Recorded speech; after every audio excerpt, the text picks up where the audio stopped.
Hello friends, आपल्या सर्वांची आवडती मालिका तू ही रे माझा मितवा या मालिकेच्या आजच्या शुक्रवार 27 फेब्रुवारीच्या एपिसोडमध्ये एकानंतर एक जबरदस्त ट्विस्ट आले आहेत.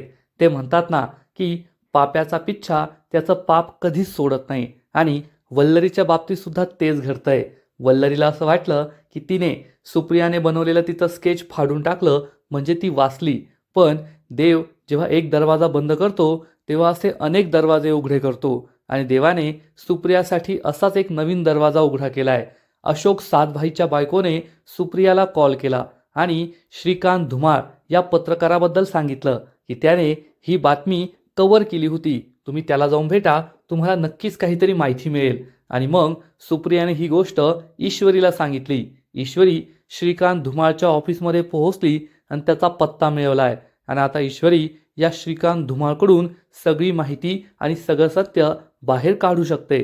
तर दुसरीकडे अर्णवचा काका उदयकांत राजशिर्के हा सुद्धा वल्लरीच्या मानगुटीवर येऊन बसलाय आणि तो वल्लरीला 50 लाख रुपये मागतोय. त्यामुळे वल्लरी चांगलीच घाबरलीये. 50 लाख कुठून द्यायचे हा प्रश्न तिला पडलाय. म्हणजे आता वल्लरीचे दिवस भरलेत एवढं मात्र नक्की.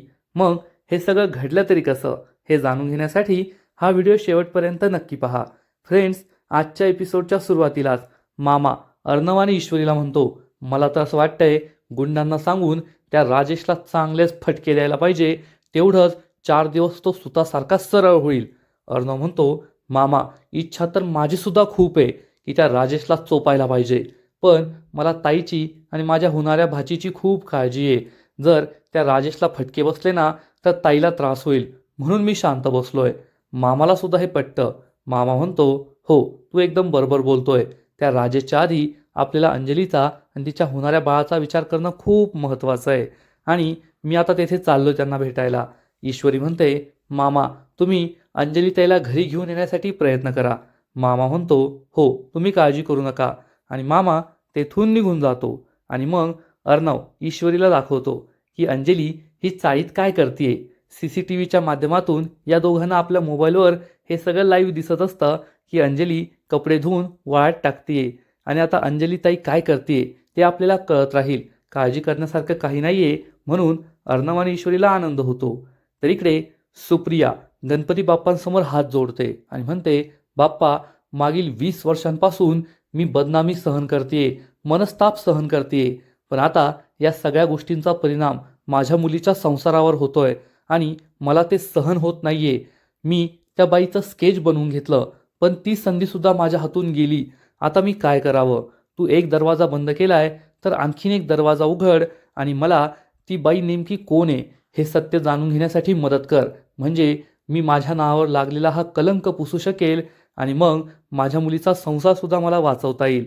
असं म्हणून ती गणपती बाप्पांना विनंती करते आणि बाप्पा लगेच सुप्रियाची इच्छा पूर्ण करतो. सुप्रियाचा मोबाईल वाजतो. ती मोबाईल पाहते तर अशोक सातभाईच्या बायकोने तिला कॉल केलेला असतो. सुप्रियाला आश्चर्य वाटतं की इतक्या दिवसानंतर या बाईने कॉल केलाय. सुप्रिया फोन उचलते तर अशोक सातभाईची बायको तिला सांगते, मी तुम्हाला खूप दिवसांनी कॉल केलाय, पण मला एक महत्त्वाची माहिती कळाली आहे. सुप्रिया विचारते, काय. अशोक सातभाईची बायको सांगते, मला आहे ना त्यांची एक जुनी डायरी सापडली आहे आणि त्या डायरीमध्ये मला श्रीकांत धुमाळ या पत्रकाराचा नाव, पत्ता आणि नंबर मिळाला आहे. ते सुद्धा त्या राजेश शिर्केच्या केसमध्ये होते. त्यांनी ती बातमी कव्हर केली होती. तुम्ही श्रीकांत धुमाळला जाऊन भेटा, तुम्हाला नक्कीच काहीतरी माहिती मिळू शकते. हे ऐकून सुप्रियाला खूप आनंद होतो. सुप्रिया विचारते, सांगा ना ते कोठे भेटतील. तर अशोक सातबाईची बायको त्यांना एका न्यूजपेपरचा ॲड्रेस देते आणि म्हणते, दादरचा ॲड्रेस आहे, तुम्ही तेथे जाऊन त्यांना भेटा आणि तुम्हाला नक्कीच काहीतरी माहिती मिळेल.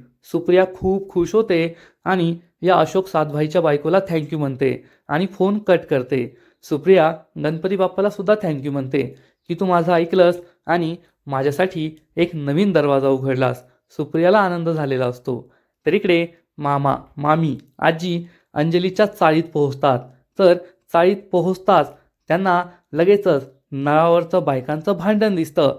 या नळावर मोजून 4 बायका उभ्या असतात आणि आपल्या नंबरसाठी भांडण करत असतात.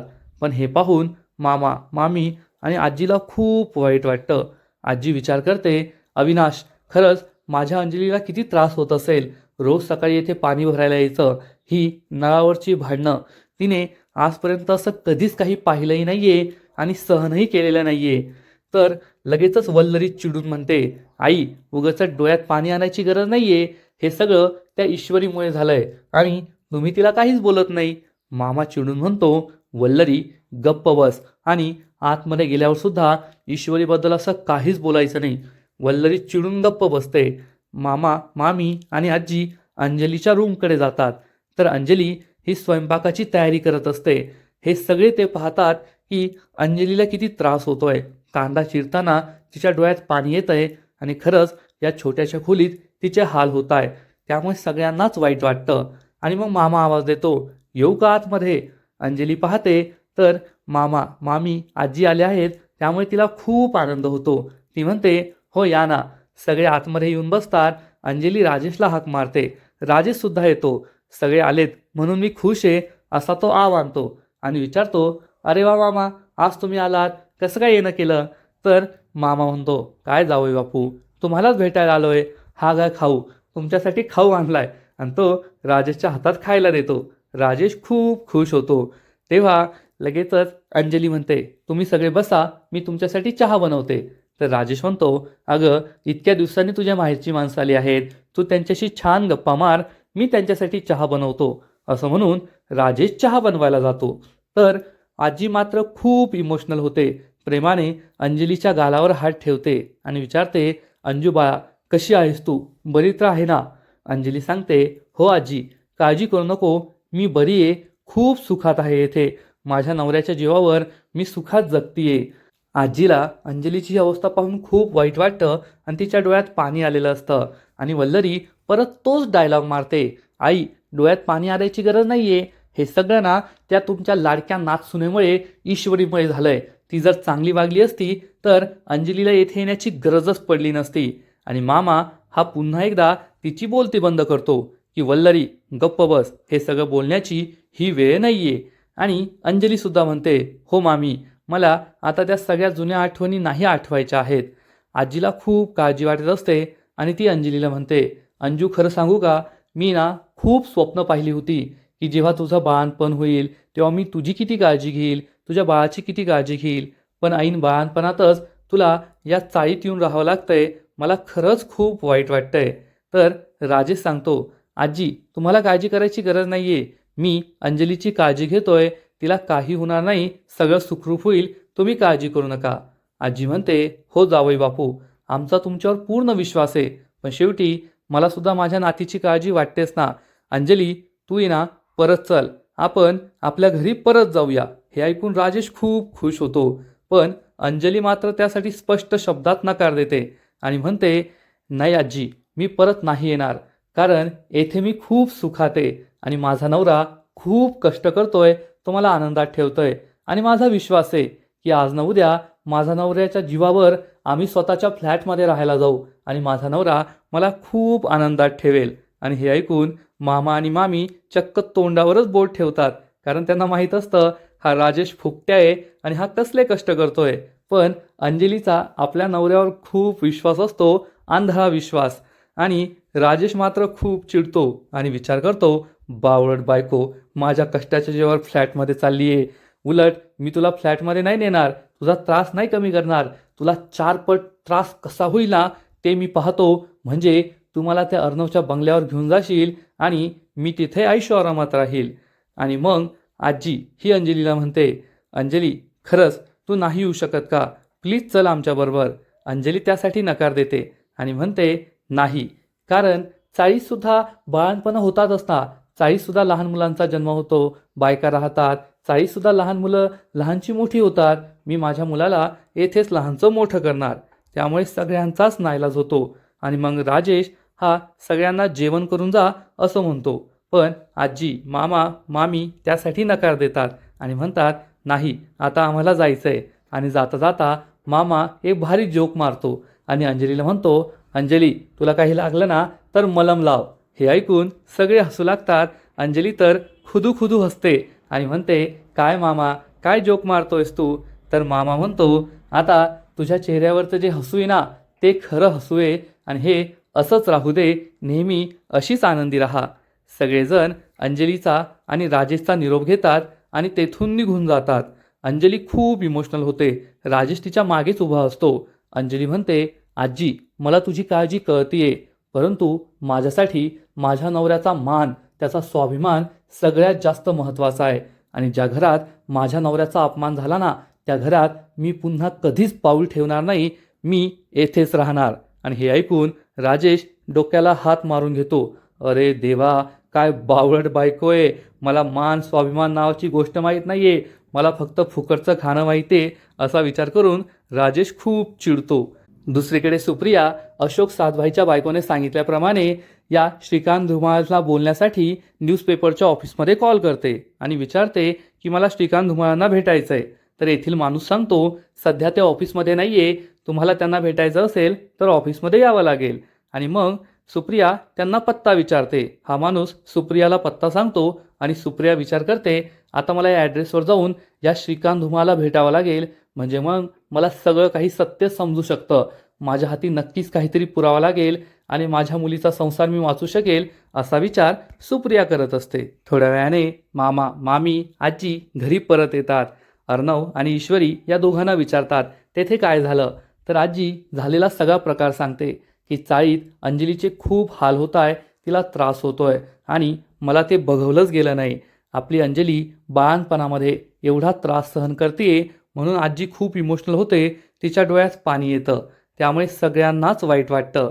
मामासुद्धा अर्णवला सांगतो, आम्ही तिला समजवण्याचा खूप प्रयत्न केला की अंजली घरी परत ये, परंतु ती अजूनसुद्धा तुझ्यावर खूप रागावली आहे आणि माझ्या नवऱ्याच्या स्वाभिमानासाठी मी त्या घरी परत कधीच येणार नाही असं ती म्हटली, असं तो अर्णवला सांगतो. त्यामुळे अर्णव आणि ईश्वरी खूप दुःखी होतात. आणि मग मामी पुन्हा एकदा तिची तीच कॅसेट सुरू करते. आपल्या घरातील लोकांमुळेच असं झालंय, नाहीतर अंजलीला त्या घाणेरड्या चाळीत जाण्याची गरजच नव्हती. आपल्या घरातील लोकच जबाबदार आहेत. अर्णव सगळं स्वतःवरच घेतो आणि म्हणतो, मामी खरं बोलतेस तू, हे सगळं माझ्यामुळे झालंय.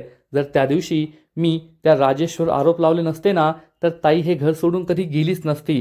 ही सगळी माझीच चूक आहे. तर मामी म्हणते, नाही अर्णव, मी तर तुला नव्हते म्हणत. अर्णव म्हणतो, नाही मामी, मला कळतंय ही सगळी माझीच चूक आहे आणि मी ताईचा हा त्रास कमी करण्यासाठी नक्कीच प्रयत्न करेल, तिला लवकरात लवकर घरी आणण्याचा प्रयत्न करेल, असं म्हणून अर्णव खूप दुःखी होतो आणि तेथून निघून जातो. सगळ्यांनाच वाईट वाटतं. आणि मग थोड्या वेळानंतर मामी तिच्या रूममध्ये असते. तर अर्णवचा काका उदयकांत राजेशिर्के पुन्हा एकदा मामीला कॉल करतो. पण मामी पाहते की सैतानचा कॉल आलाय आणि ती फोन कट करते. मामासुद्धा तेथेच काम करत बसलेला असतो. पण या उदयकांतला मामीशी बोलायचंच असतं आणि तो पुन्हा एकदा कॉल करतो. वल्लरी पुन्हा एकदा फोन कट करते. असं 3दा 4दा होतं. वल्लरी घाबरलेली असते की आता उदयकांतशी काय बोलायचं. तो विचारणार की 50 लाखांची व्यवस्था झाली की नाही, धमक्या देणार. आणि माझी तर व्यवस्था झाली नाहीये म्हणून ती फोनच उचलत नाही. उदयकांत काही थांबत नाही आणि तिला पुन्हा पुन्हा कॉल करतो. मामा हे सगळं पाहत असतो की वल्लरी फोनच उचलत नाहीये. वल्लरी पुन्हा एकदा फोन कट करते. तर मामा म्हणतो, अगं वल्लरी फोन उचल ना, 3-4 वेळेस कट केलाय, काहीतरी महत्त्वाचं असेल, उचल फोन. वल्लरीचा नाईलाज होतो आणि ती फोन उचलते. तर उदयकांत खूप चिडतो आणि जाब विचारतो, ए वल्लरी, तुझी हिंमत कशी झाली का माझा फोन कट करण्याची. मी फोन केल्यावर पहिल्या रिंगमध्ये फोन उचलायचा, आलं का लक्षात.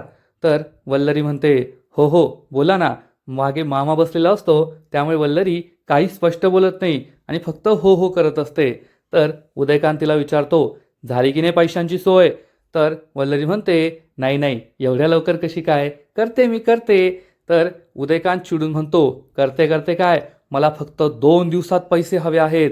तर मामा पुढे येतो आणि विचारतो, वल्लरी कोणाचा फोन आहे. तर वल्लरी चिडून म्हणते, तुम्ही जावं इथून, मला महत्त्वाचं बोलायचं आहे. मामा चिडून म्हणतो, तुझ्याशी बोलून ना फायदाच नाहीये. मामा तेथून निघून जातो. आणि मग मामा गेल्यावर वल्लरी म्हणते, तुम्हाला कळत नाही का, एवढ्या पैशांची व्यवस्था इतक्या लवकर होणार आहे का. तर उदयकांत चिडून म्हणतो, वल्लरी, माझ्याशी मोठ्या आवाजात नाही बोलायचा, आवाज खाली कर, नीट बोलायचं माझ्याशी, नाहीतर आत्ता तुझ्या घरी येईल आणि तुझं सगळं सत्य सांगेल. मग तुझी काय अवस्था होईल ना, ती तू पाहतच राहा. वल्लरी म्हणते, नाही नाही नाही, असं करू नका, मी देते ना तुम्हाला पैसे. तर उदयकांत चिडून म्हणतो, फक्त 2 दिवस, 2 दिवसात मला 50 लाख रुपये हवे आहेत, नाहीतर मी ना तुझं सगळं सत्य पोलिसांना सांगतो. म्हणजे पोलीस तुला तुरुंगात टाकतील आणि मग तुरुंगात मोजत बस तुझे 50 लाख रुपये. आणि उदयकांत फोन कट करतो. वल्लरी चांगलीच घाबरते. उदयकांत चिडून म्हणतो, एकदा का या वल्लरीकडून 50 लाख रुपये आले, मग पुढचा नंबर त्या अर्णव राजशिर्केचा, माझा लाडक्या पुतण्या, मी येतोय तुझ्याकडे, असा विचार उदयकांत करतो. तर इकडे मामी डोक्याला हातच मारून घेते. आता हा उदयकांत कोठून उगवला, त्याला 50 लाख रुपये मी कोठून देऊ, 50 लाखांची व्यवस्था कशी करू, हाच प्रश्न वल्लरीला पडतो. कारण वल्लरीने कितीही मजा मारली असली तरी सुद्धा 50 लाख रुपये देणं हे काही तिला शक्य नाहीये. इकडे अर्णव आणि ईश्वरीने राजेशला बोलावून घेतलेलं असतं आणि अर्णव हा राजेशला म्हणतो, मी एका महत्त्वाच्या डीलसाठी तुला बोलवलंय आणि ही डील आपल्याला करायची आहे. तर राजेश खूप खुश होतो आणि म्हणतो, अरे वा रे चिंटुकल्या, तू माझ्याशी डील करणार, मला खूप आनंद झालाय. तर अर्णव चिडून म्हणतो, तुझ्यासारख्या नालायक माणसाबरोबर मी बोलतोय ना, हेच तुझं नशीब आहे. तर राजेश म्हणतो, काय अर्णव, अरे मी तुझ्या बहिणीचा नवरा आहे आणि तू माझ्याशी डील करायला आलाय ना, तुला असं बोलणं शोभत नाही. राजेशची जी ॲक्टिंग असते ना, खरंच ती खूप भारी आहे. अर्णव हा राजेशला म्हणतो, गुपचूप बसायचं आणि मी जे सांगतो ते ऐकून घ्यायचं. आणि राजेश हा चक्क तोंडावर बोट ठेवून गप्प बसतो. अर्णव त्याला म्हणतो, मी तुला एक ऑफर देतोय, मी तुला एक ट्रक भरून घरातलं महत्त्वाचं सामान, कूलर, AC, फ्रीज हे सगळं देईल. हे सगळं गुपचूप घरी घेऊन जायचं आणि ताईला सांगायचं की मी एक केस जिंकलोय आणि त्या बदल्यात मला हे सगळं सामान मिळालंय. तसंही तू खोटं बोलण्यात एक्सपर्ट आहे. राजेश म्हणतो, हे मात्र तू बरोबर ओळखलं, मी खोटं बोलण्यात एक्सपर्ट आहे. काय ईश्वरीजी? ईश्वरी त्याच्याकडे रागारागाने पाहते. राजेश म्हणतो, चालेल चालेल, मी निघतो. अर्णव त्याला थांबून म्हणतो, आत्ताच्या आत्ता ताईला फोन करायचा आणि माझ्यासमोर हे सगळं सांगायचं. तर राजेश म्हणतो, ठीक आहे ठीक आहे, कसं आहे ना, मी खोटं बोलण्यात एक्सपर्ट आहे, परंतु आता मी खरं बोलणार आहे.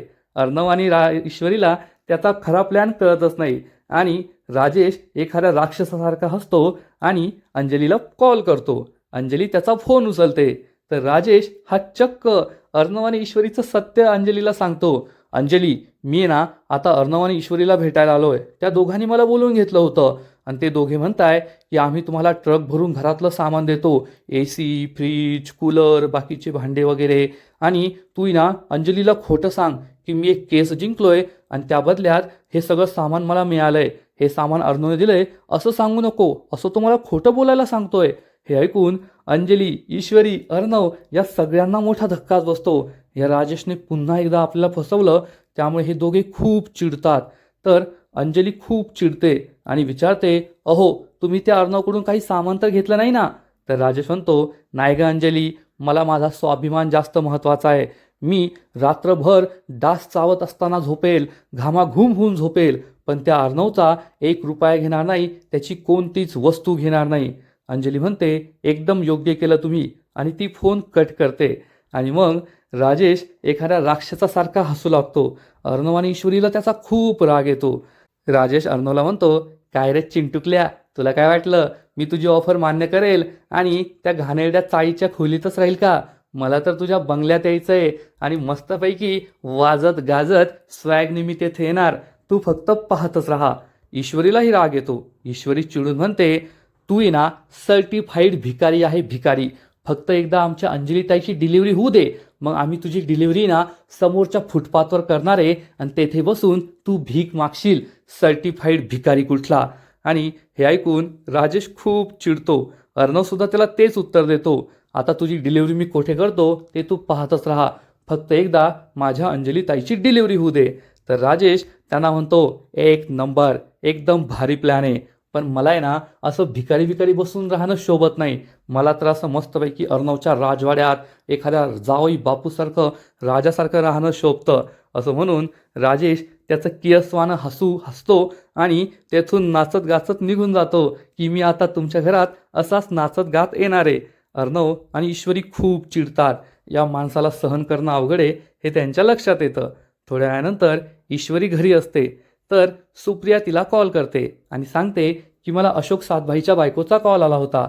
त्यांनी मला श्रीकांत धुमाळ नावाच्या पत्रकाराचा नंबर दिला आहे, त्याचा पत्ता सांगितला आहे आणि मी त्याला भेटायला जाणार आहे, त्याच्याकडून काही माहिती आपल्याला मिळू शकते.